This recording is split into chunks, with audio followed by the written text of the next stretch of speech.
it was evil. Like the evil monster came out to play. But once he left that house, he was the nicest person on the planet. So no one knew, who this guy was. So the scarring started happening inside the dungeon. And my dad didn't really believe in us going to school. He had a family business, and the family business was a skating rink and also a bar. So my dad owned, it was called the Vermilion Room was the bar, and the skating rink was called Skateland. So from the time I was able to walk, I was working that skating rink. And I worked it from like 9 o'clock at night until like 12 o'clock in the morning pretty much. That's what we did. I'm 4 years old, scraping gum off the skating rink floor, doing stuff like that. Me and my brother and my mom. Once the skating rink was shut down, the bar would open up. The bar would be open from like midnight to like 4 o'clock in the morning, 3 o'clock in the morning. Once that closed down, we'd go upstairs and clean the bar. So by the time you work like this, I'm a young kid, it's time to go to school. So most of the time we didn't go to school. So we missed school a lot, but thank God for me, I didn't like school anyway. With a learning disability, with a stutter, I had white splotches all over my skin from being stressed out, hair, patches of hair falling out at a young age. And once my dad got drunk, that's when the nightmare began. That foundation of life that I didn't have, that's how it started off for me. And it's progressively got worse. So when you have a horrible foundation, it's like building a house on a fucked up foundation. This is what you're gonna get. Any kind of earthquake or something happen, the house is gonna go down. Sometimes, it doesn't even take an earthquake. It takes a little windstorm. So that was me. I was just a little windstorm away from breaking. Yeah. All the time, a windstorm away from breaking. But no one knew it.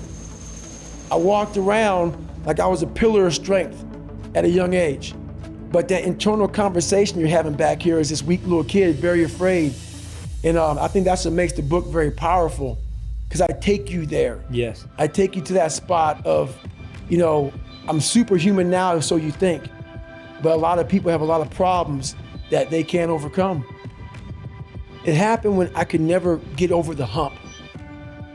I kept on feeling like I was getting over the hump. And then one little windstorm, small little windstorm would come by and push me back to scratch. It's like, why?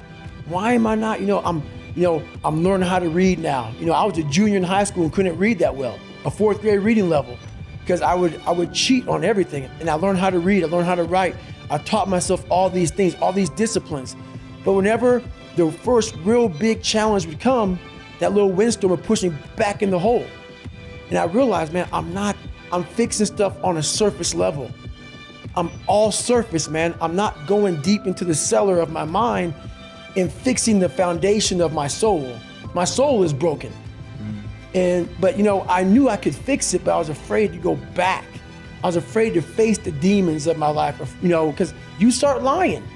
You want anybody knowing this shit about you. So you start lying about who you're not and start creating a person about who you want to be, but it's not who you are. So that's when I started realizing, man, I'm never gonna get over the hurdle.